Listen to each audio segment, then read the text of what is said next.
This is the Washboard sharpening system.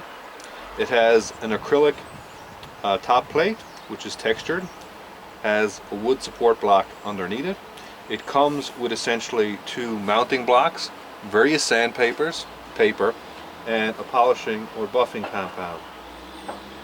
I've been using it, sharpening various knives, as part of an overall review or evaluation on using sandpapers and buffing compounds versus stones. And we're going to give some links down in the description of some threads where that's being discussed. And any comments, questions, suggestions, or whatever, you can just leave, and we'll see what we can learn.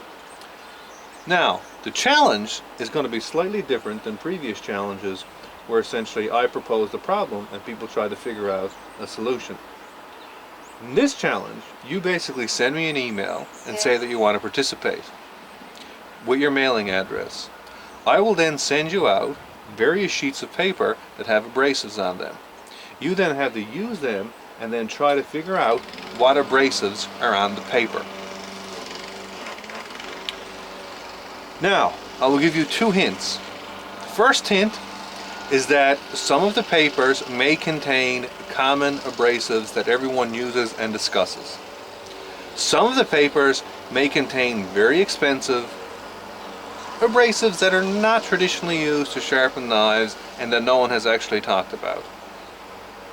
Some of the papers may contain absolutely nothing. Some of them may look like they contain nothing, but actually contain very fine abrasive submicron sprays. Some of them may look like they contain a lot of abrasive, but just contain smoke because they've been held over a fire. Some of them may contain very non-traditional compounds such as mineral oil mixed with baby powder.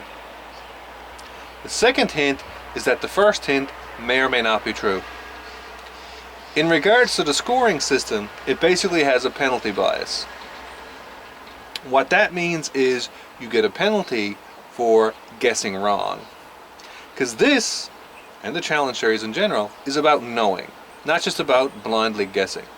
One of the biggest issues in the knife industry as a whole is people often make claims when they don't know. And what's even worse is they don't say that they don't know, but they imply it when they're making the claim. So you get 1 point for identifying if it is an actual abrasive or it's not. And then you get 1 point after that for everything that you can specifically say about the abrasive that's correct. So the more specific you are, the greater chance that you have for getting more points.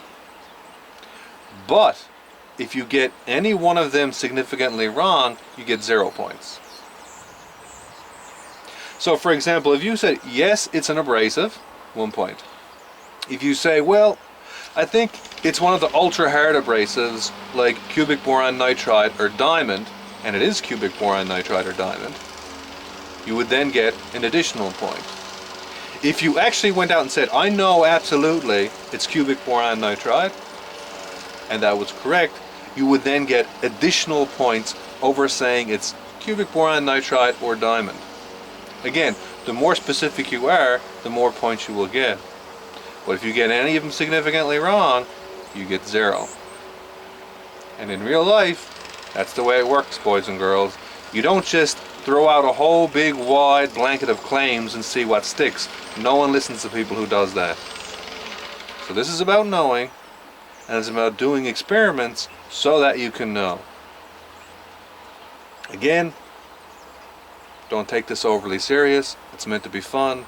It's meant to be enjoyable. There's no cost to participate. And hey, at the very least, you get a bunch of pieces of paper which you can use to make strapping blocks which may or may not contain abrasives, which may or may not contain very unique abrasives that no one has actually used, or which may or may not simply be blank sheets of paper with silly things like toothpaste and smoke and mineral oil mixed with baby powder.